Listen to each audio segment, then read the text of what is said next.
Vamos a hablar ahora de San Marcos. Correcto. Que es uno de los templos cabecera de esa parroquia de los Cuatro Evangelistas, con tantos templos que pertenecen a ella. Porque, bueno, tenemos una serie de actividades previstas para este próximo fin de semana, actividades que se han programado precisamente para recaudar fondos para los trabajos de restauración, de rehabilitación del templo. Pero antes de hablar de esos actos en concreto, bueno, pues sería interesante conocer realmente en qué estado se encuentra la iglesia de San Marcos, porque vemos por allí, vemos desde hace tiempo que hay allí una cuenta. Correcto. Para todas las personas que quieran colaborar también, pero muchas veces se nos escapa. ¿Cómo está la iglesia de San Marcos? ¿Cómo está San Marcos? Pues mira, dices tú, cuando nos acercamos vemos la pancarta con el número de cuenta, ¿vale? Antes de poner la pancarta, cualquiera que se acercase a San Marcos veía el estado de este edificio, que es uno de los templos pues, más emblemáticos y más antiguos, en el barrio de la antigua judería de Jerez, ¿no? Está esta iglesia que ha ido sufriendo transformaciones durante el paso de los siglos. Estamos hablando del siglo XV, XVI, una iglesia de una sola nave, de techo a dos aguas, se eleva el techo, se ponen naves laterales, en fin, como muchos templos han ido sufriendo distintas remodelaciones y obviamente pues todas esas remodelaciones dejan cicatrices que en la actualidad pues no dejan de ser cicatrices por las que entra muchísima agua. De hecho, lo que te voy a contar es la conclusión. Llevamos pues 2 años de estudio en cuanto pasó la pandemia. Se llamó un equipo de ingenieros, levantamientos de planos y, por así decirlo, en la época en que todos nos teníamos que hacer una PCR para saber si íbamos o no íbamos a los sitios, pues a San Marcos se le hizo su PCR estructural y, bueno, para saber en qué estado, qué es lo que hay que hacer con esta iglesia. Afortunadamente, ahora que soy párroco de Santiago el Real y el Refugio, yo llegué, digamos, una vez ya con la restauración hecha, la parroquia de Santiago se caía literalmente.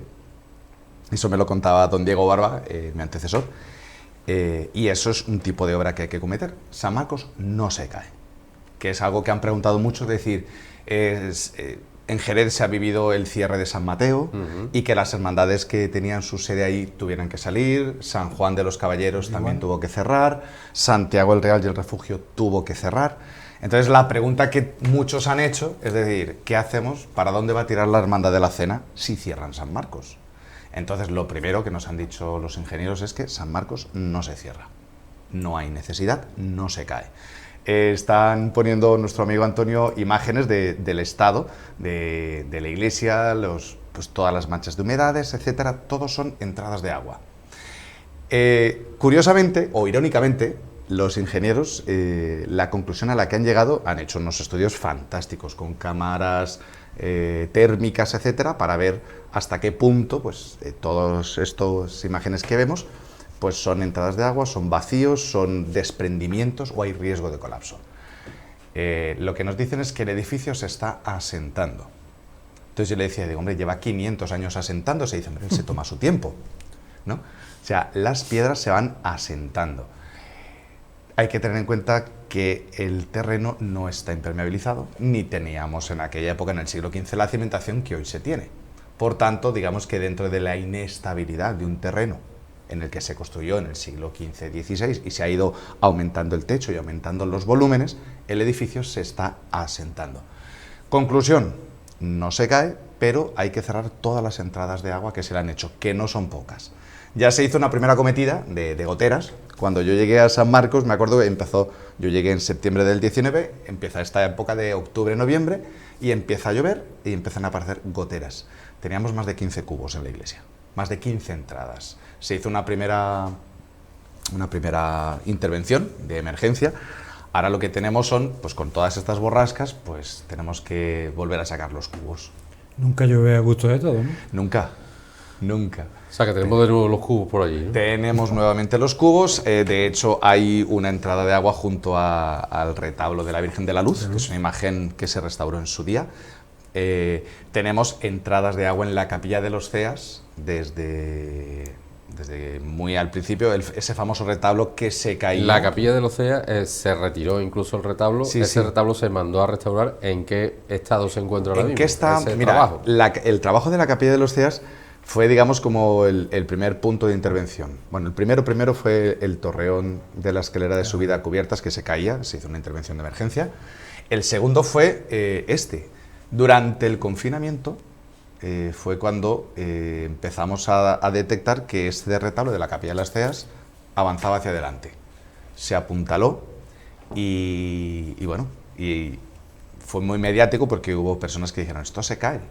Y entonces Daniel Sánchez, un restaurador de Huelva, que es muy conocido, trabaja para muchísimas hermandades, ha hecho restauraciones de pasos aquí en Jerez, entonces dijo, yo me lo llevo, yo me encargo.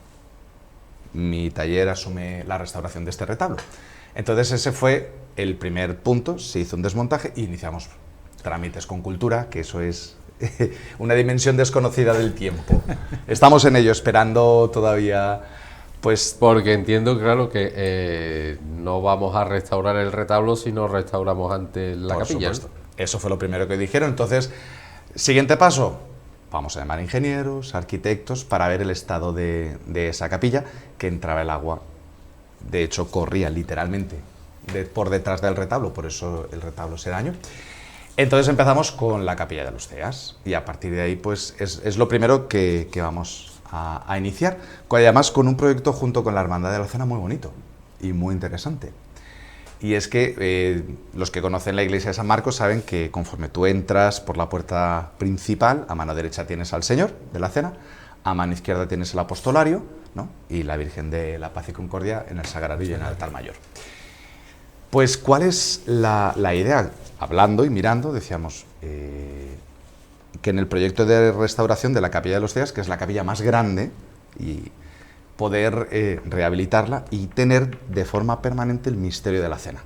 No sé si os acordaréis cuando la primera Semana Santa después del COVID, que no hubo procesiones, pero que todas las hermandades pusieron su misterio en la iglesia de alguna forma. El misterio de la Sagrada Cena fue increíble. Al pie del altar, la mesa con todo el apostolario fue precioso. ¿Estamos en disposición ya de empezar esa obra? En cuanto a Cultura nos dé el visto bueno, sí. De hecho, llevamos 4 años recogiendo fondos a gota, ¿no? Como nuestros mayores que iban cogiendo. Yo como párroco pues voy juntando. Se hizo el proyecto, se sacó presupuesto, tenemos los fondos para ese principio, esa capillita, sí. En cuanto a Cultura nos dé el visto bueno, empezamos. ¿Y qué plazo tendría la actuación? 2-3 meses. Lo ideal es empezar cuanto antes, ahora que digamos que no tenemos bodas, porque en cuanto han salido todas estas noticias, pues todas las novias nerviosas se empiezan a llamar, pero yo me puedo casar, ¿no? Yo me puedo casar en San Marcos, que yo tengo boda, tengo fecha para tal mes. La idea es, en este tiempo de diciembre, enero, febrero, que no hay mayores celebraciones antes de Semana Santa. Entonces, sí, como dice un amigo mío, si Cultura y Dios quieren, y en ese orden, lo digo, podremos para la próxima Semana Santa tener ya la Capilla de los Ceas restauradas. Oye, Carlos, ¿has hablado Sí. de todo lo que estáis haciendo o estás haciendo tú? Porque me consta que eres cabeza visible de este proyecto. En cuanto a fondos, ¿de dónde tiramos? ¿De dónde tiramos? ¿O de dónde podemos tirar? ¿De dónde podemos tirar? Nosotros hemos empezado una campaña. Lo primero que hicimos fue hacerle un número de Bizum a la iglesia de San Marcos. ¿Por qué? Pues porque todos, cuando nos vamos a tomar un café, vamos al cine o quedamos con amigos, el Bizum es una forma súper fácil de hacer una transferencia. Luego también el banco donde tenemos la cuenta pues nos puso una columnita donde hay un TPV para las tarjetas, de modo que tú marcas, puedes hacer un donativo de 2, 5, 8 euros y nunca mejor dicho, donativos poquito a poco, gotita a gota. Y luego también es cierto que hay muchas personas en Jerez que tienen conciencia y que le tienen cariño a San Marcos. Yo digo que San Marcos es la única iglesia del centro que todavía no se ha restaurado. Si miramos San Miguel, San Dionisio, la Merced, la Catedral, San Mateo, o sea, todas las iglesias han tenido algún tipo de intervención, nos falta San Marcos. Y ha habido gente que muy generosa ha sido, lo mismo llega el donativo pequeñito que el grande. Y ahora empezamos con la fase grande ya. Y ahora entramos, que lo comentábamos al principio, y tenemos para este fin de semana tenemos Correcto. alguna actividad, digamos, para las personas que quieran también colaborar, ¿no? Cuéntanos un poco. Pues mira, estas cosas, además, de forma providencial, ¿vale? En la fe no hablamos de casualidades, sino de la providencia de Dios. Apareció un día Teresa Díaz, muchos la conocerán por su mundo de la música y de las corales. Viene y me comenta, mira, hay una coral de Barcelona, Cores Candicus, que va a estar por Jerez y quieren ofrecer un concierto benéfico. Entonces, como San Marcos está, ahí estamos viendo imágenes de la coral, como San Marcos está en proyecto de rehabilitación, pues nunca mejor dicho que la cultura apoye la cultura y el arte, porque nuestra Europa actual se fundó sobre los cimientos de los monasterios benedictinos, sobre todo, que eran focos de fe y de cultura. La Iglesia siempre ha sido foco de fe y cultura.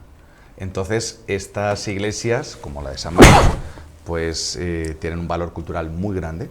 Entonces, ellos se ofrecieron, Cores Candicus, que desde aquí lo agradezco desde ya, a venir a hacer pues un recital, un concierto. Se trae su soprano, sus pianistas, todo. Se trae todo lo necesario. Y bueno, pues vamos a tener un concierto el próximo 4 de noviembre, sábado, a las 7 de la tarde. Al ser en una iglesia, obviamente ellos nos dijeron, adaptamos el repertorio a lo apropiado de una iglesia, obviamente, pues un requiem, una misa de gloria, etcétera. Y entonces pues lo vamos a tener el próximo sábado. El sábado en San Marcos. San Marcos a las 7 de la tarde. Entrada libre hasta completar aforo, ¿vale? No hay venta de entradas porque no hay, digamos, un precio estipulado, sino que donativo voluntario. Donativo voluntario. Y donativo voluntario puede ser desde los 50 céntimos hasta lo que la persona quiera dar. Y la fila cero, ¿no? Y la fila cero. La fila cero tenemos el Bizum que nuestro amigo Antonio ha estado poniendo las imágenes, el 04036, fila cero, ¿vale? Si hay alguien que está viendo... Lo de la fila cero queda ya muy lejano, ¿no? Sí, sí. Y luego, renglón seguido, pues Cores Candicus quiere hacer otro acto benéfico, que eso fue, digamos, como ya la propina, de decir, pues mira, el domingo, como vamos a ir a misa, pues ya que vamos a una parroquia a misa, pues hacemos un concierto, una misa-concierto. Y entonces pues hablaron de que querían hacerlo en Santiago y providencialmente pues el párroco de San Marcos es el mismo de Santiago. Digo, pues nada, lo hacemos y esa misa sí será para Caritas Parroquial. Que también, el domingo 5 a las 11 de la mañana. O sea que son dos oportunidades para escuchar a la color y para colaborar también. En formatos diferentes, una es formato concierto y otra es formato una misa cantada, digamos, una misa de gloria cantada por una coral, que eso pocas veces pues podemos disfrutarlo. Comentado, el párroco de San Marcos es el mismo que de Santiago, el mismo que de San Mateo también. O sea, y de San Lucas y de San Juan. ¿Cómo se organiza? Porque hasta no hace muchos meses ya era el tema complicado, ya incorporando Santiago no sé yo cómo se puede organizar. Pues mira, son muchos templos, muchas hermandades, son mucha gente, ¿eh? Bueno, hermandades son 18. Bueno, sin comentario. ¿A cuántos cabildos va Carlos? ¿A cuántos cabildos? No, a ver, afortunadamente, obviamente, como bien tú dices, uno es la cabeza visible. O sea, obviamente. Tiene ayudantes. O sea, obviamente. O sea, el párroco es la cabeza visible, eres el último responsable, pero hay un equipo, hace ya 3 años en la parroquia está el padre Ismael, que es el vicario. Entonces se ha hecho un equipo junto con el padre Fabris, mercedario de Camerún, es muy conocido por la zona ya de la Merced y de Santiago. Entonces digamos que tengo un vicario para una parroquia, otro vicario para la otra, y luego tenemos nuestros 3 guerreros, como les llamo yo, que son 3 sacerdotes jubilados, ya don José Achero, antiguo párroco de San Pedro, don Antonio López, antiguo párroco de San Marcos, y don Juan Olmedo, que su último destino ha estado en Guadalcacín, en muchos sitios, y en San Rafael. Son sacerdotes ya pues con una salud más precaria, sobre todo don Antonio y don Juan. Don Pepe Achero, pues ahí está... Está fuerte, está activo. Entonces, digamos que nosotros pues tenemos nuestras reuniones de organización de equipo. Entonces, pues las bodas, los bautizos, las misas, los cabildos, las funciones principales, elecciones, tomas de posesión, etcétera. Todos ese tipo de actos y todas las celebraciones y grupos parroquiales, la catequesis de niños, las catequesis bautismales, los grupos de adultos, todo. Afortunadamente, como yo digo, peor son los curas de Soria o de Segovia o de la España vaciada, que lo pobrecito mío se aburren un montón. Nosotros estamos muy entretenidos. Lo que sí, a la que habla de la España vaciada, son muchas hermandades, pero también es parte del Jerez vaciado. Ajá, porque correcto. Es una zona bastante despoblada. supremamente despoblada. ¿Cuál es un poco la realidad del centro histórico, de toda esa parte? Porque pilla prácticamente Sí. todo el centro histórico. Uf, ese es un tema muy delicado y que yo pienso, obviamente, bueno, yo no soy de Jerez, aparte, soy de Valencia, entonces digamos que yo aterrizo en Jerez hace 13 años, después de una experiencia de misionero en Sudamérica. Entonces a mí me ha llamado muchísimo la atención de que Jerez tiene un patrimonio brutal, solamente en iglesias, en palacios, en casco histórico, tremendo. O sea, en Jerez hay un patrimonio, hablando turísticamente, digo, tremendo. Y es muy triste pues que quizá pues, las políticas han ido en otra dirección. Y es cierto que yo como párroco del centro, de hecho la parroquia de los Cuatro Evangelistas nace del despoblamiento del centro. O sea, tú tenías la parroquia de San Mateo como parroquia independiente, la parroquia de San Marcos como parroquia independiente, Santiago como parroquia independiente, y este nuevo equipo surge pues precisamente porque todo el centro está muy despoblado. Con la problemática no solamente del despoblamiento, sino también pues, de la ocupación, por ejemplo, ¿vale? Hace poco tuvimos pues, una reunión con el ayuntamiento por cuenta de las obras de la Plaza Mercado, ¿vale? Nos estuvieron informando las fases que se iba a hacer y obviamente pues, en esa reunión surgieron todos los problemas de los habitantes del centro, como son pues, las dificultades de accesibilidad, los comerciantes. Si yo tengo una peluquería y cada vez la peatonalización va siendo cada vez más impuesta, pues las personas no van a venir a mi comercio. ¿Qué me queda? ¿Qué comercio me queda? Pues el de hostelería, que es como una bola, ¿no? O sea, porque hay ciertos locales que se les concede poner música hasta altas horas de las noches, los vecinos no pueden dormir, me voy a otra parte a vivir. Me voy a otra parte, el supermercado cierra. Entonces, al final está quedando, y es el miedo que puede suceder, que el centro de Jerez sea simplemente pues, de apartamentos turísticos, un centro muy visitado pero poco habitado, como está sucediendo, por ejemplo, en Córdoba. De todas maneras, tu conocimiento de esas calles ya lleva tiempo, pero ahora más todavía. Me gustaría saber cómo haría Carlos horarios itinerarios de San Marcos a Santiago, a San Lucas y a San Mateo. Te ha pillado todas las obras.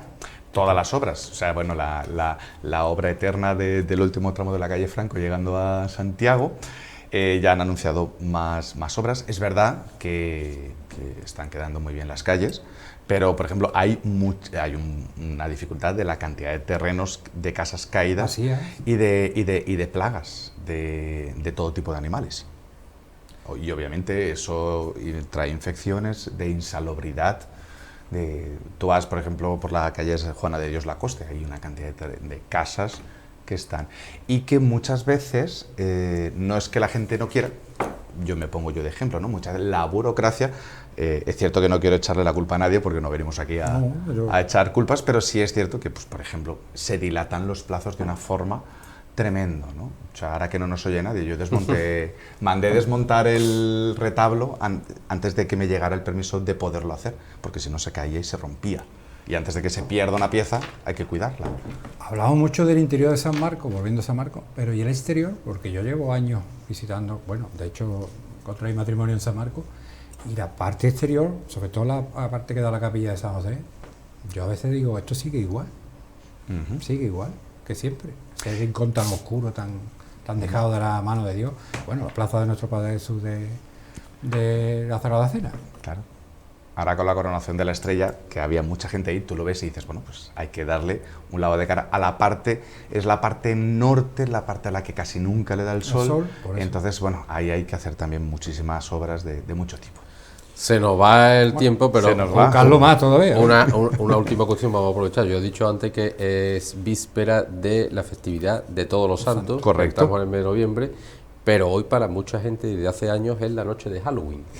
Uf. No sé cómo bueno, interpretamos ¿cuánto tiempo eso? tenemos para hablar de este tema? Un minuto. Un minuto. Menos, te queda. Pues mira, All Hallows Even es el nombre inglés de origen celta, la víspera de Todos los Santos. Los celtas tenían sus rituales acerca de los espíritus, los muertos, como muchísimas culturas. En México, la Noche de los Muertos, todo el mundo ha visto la película Coco, por ejemplo, ¿vale? Hay muchos rituales que no dejan de ser, pues, mágicos, esotéricos, pero hasta ahí. El problema es la evolución que tiene hasta convertirse actualmente en el Halloween. De Irlanda salta a Estados Unidos y no digo nada que no se sepa acerca de los que hemos estado en América, ¿vale? El influjo de las sectas satánicas que han confluido en el Halloween.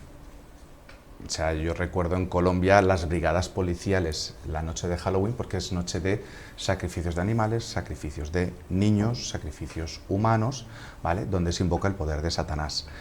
Es cierto que cuando yo disfrazo a mi niño de vampirito, de diablo, pues yo lo puedo hacer de forma inocente, pero como se dice, en el mundo del espíritu, aquí me pongo muy serio, no hay terreno neutral.